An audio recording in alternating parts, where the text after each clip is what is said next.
Time is never found again. Or is it? By blahblahblah1703. Chapter 11. I am in a simple black unitard that covers me from ankle to neck. Shiny leather boots lace up to my knees. But it's the fluttering cape made of streams of orange and yellow and red and the matching headpiece that define this costume. I am, once again, about to be the girl on fire. I still believe Sinner is a complete madman. My time with him has just proven that tenfold. Though that madness is perfectly mixed with his genius. Or maybe his genius comes from the madness. I'm not sure. But I do know that he has once again made me into the girl on fire. Someone to never be forgotten. Sinner leads me to the chariot, and I see Peter coming towards me, his eyes roaming up my body with a smirk as he walks towards me. When he finally reaches my face, I give him an eye roll. He just grins at me. "What do you think about the fire?" he whispers, obviously aware that we are being listened to. "I'll rip off your cape if you rip off mine," I say back teasingly. "Deal." He moves a stray hair behind my ear. "I care more about you anyway." I feel my breath leave me. Even after all this time, I still can't believe how much this man loves me. I'm still just happy to say that I love him back the same way. Yeah, well, you matter more to me, so that works out. I answer back cheekily, but truthfully. He grins at me. He chances a quick look around, and we can both see how a few people are looking at us, interested. In how close we are standing together, in what we are saying, in why we are laughing and smiling. It's definitely a big difference to all of the scared kids surrounding us, or the careers who are so focused they look almost mad. He looks at me cheekily. "So, should we avoid Hamish?" I narrow my eyes at him. I know exactly where he is going with this. Definitely, he should never be around an open flame. Once again we can feel people staring due to our laughter. Just like last time, the music drowns out our laughter and all the whispering around us. All the tributes hop into their chariots, and the designers and prep teams twitter around and do last-minute touch-ups. A bit of lipstick here, an adjustment of a strap there. Rue gets her hair fluffed. Thresh gets more body oil rubbed onto his giant arm.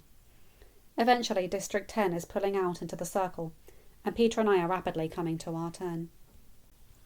Rue and Thresh are just pulling out when Sinner comes up to Peter and I with a lit torch. The fire twinkling brightly, but without any heat. "Here we go then," he says, and before we can react, he sets our capes on fire. Peter and I grin at each other as we feel the slight tingle of the fake fire on our backs. Sinner climbs up before either of us and ignites our headdresses. He lets out a sigh of relief. "It works!" He then gently tucks a hand under my chin. "Remember, heads high, smiles. They're going to love you." Sinner jumps off the chariot, and before he can tell us to hold hands, we already are. He gives us one final grin upon seeing our hands clasped, and turns around to go to his seat, ready for his moment on the big screen as we are sent into the circle.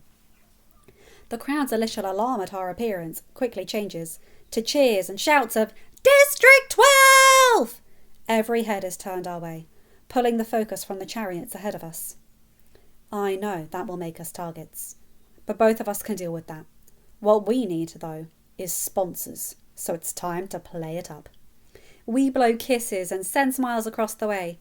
We catch roses and we never let go of each other for even a second. Peter adjusts his grip halfway through and raises our hands above our heads. I just smile at him as he looks down at me, and for just a moment, all of this disappears. I am just looking into his blue eyes, sparkling with mischief and fun. The glow of the fire causes his blonde hair to look like a halo around his head. It takes everything in me not to kiss him, but I manage to hold myself together well. I definitely look at his lips too long, trying to control the urge. We are pulling up to the end of the tributes parade, and Peter and I lower our hands, but we do not let go of each other. Here comes the moment I've been dreading. The first time I see our president since our return. He was revolting before this, but coming back after everything has doubled the disgust and loathing I feel since coming back. Since seeing my little sister once again starved, once again panicked and white-faced as her name is pulled from the reaping bowl. His snake eyes and puffy lips, his low and slow voice that grates on every single nerve in my body. I don't listen to a single word he says. I don't particularly care what he says. His speech takes us past sunset, and Peter and I are once again the centre of attention. Our glowing costumes drawing every eye in the low light, both sponsors and other tributes alike. Finally, the anthem ends, the gem of Pan Am, and we are once again taken around the city centre and led into the tribute centre. The doors have only just been shut behind us when we are engulfed by the prep teams, who are nearly unintelligible as they babble out praise. Then Cinna and Portia are here, helping us down from the chariot, carefully removing our flaming capes and headdresses. Portia extinguishes them with some kind of spray from a canister. Everyone is still staring at us, and at Cinna and Portia, jealousy plainly written across their faces. Peter and I let go of each other's hands just for him to sweep me into a hug.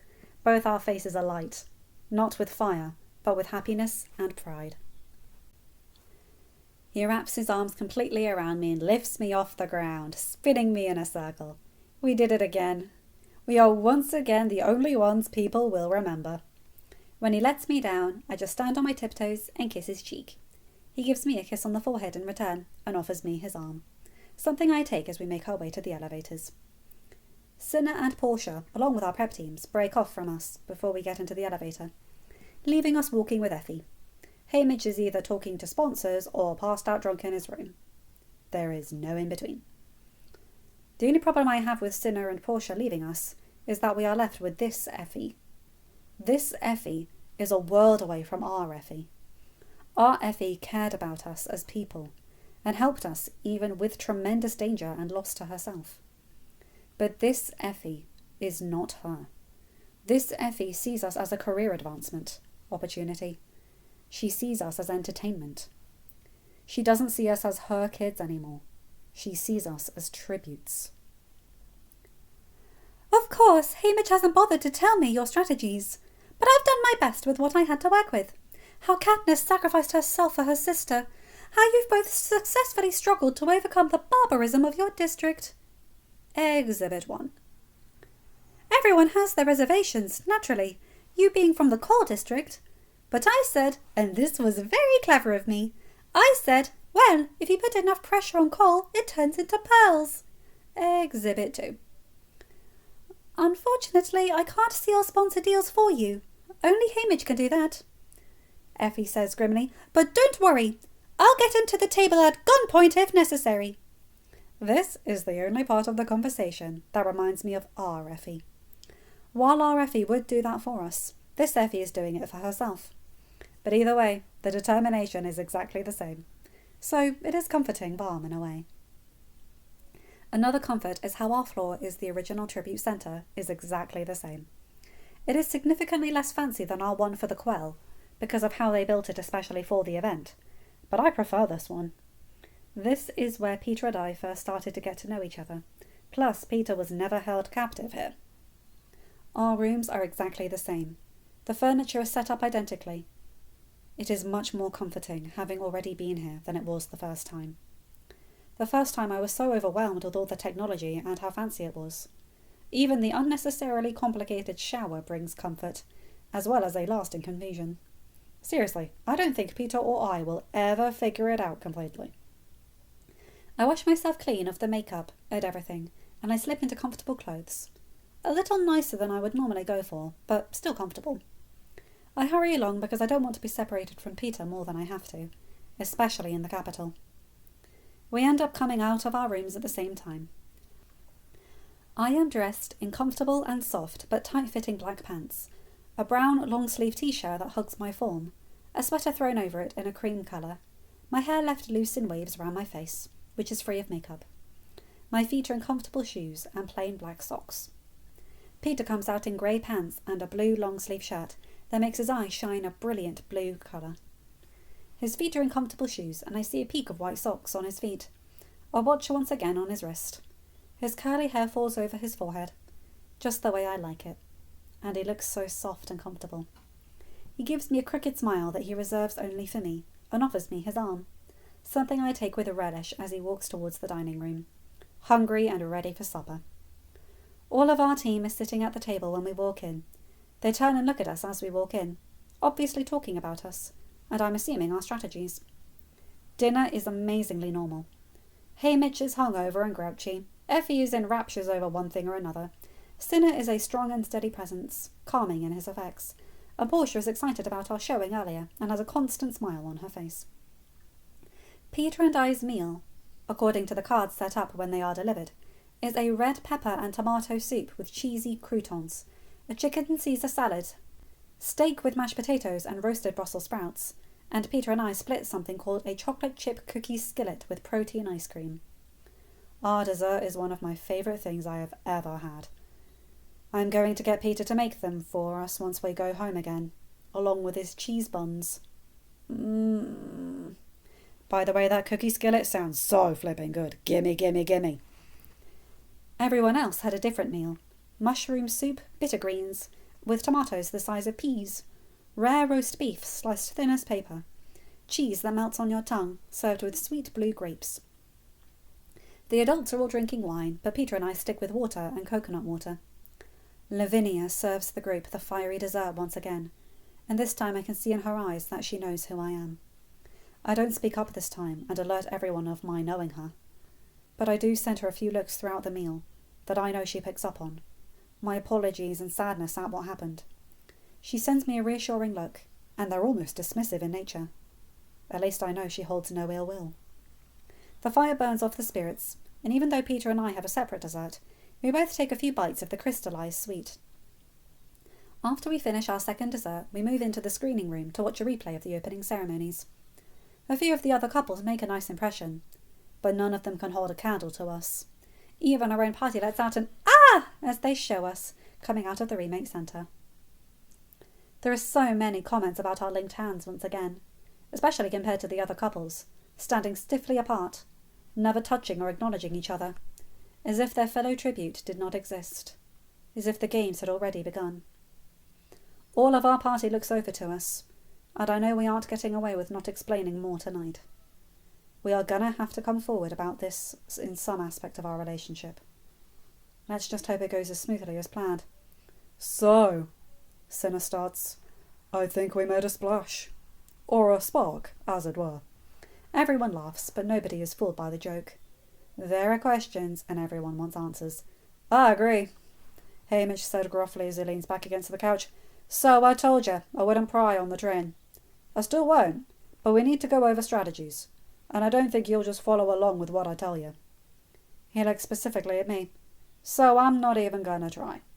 Just tell me how we're playing it, and I'll do my best to help it. And I'll do my best to make it workable. Peter and I share a look, communicating effectively without saying a word. I nod. His hand flicks subtly, and both our eyes narrow and widen as we figure out what to say, our eyebrows moving along with our unspoken words. Eventually, Peter and I tear our eyes away from the other, just to see that everyone is either staring at us or exchanging glances.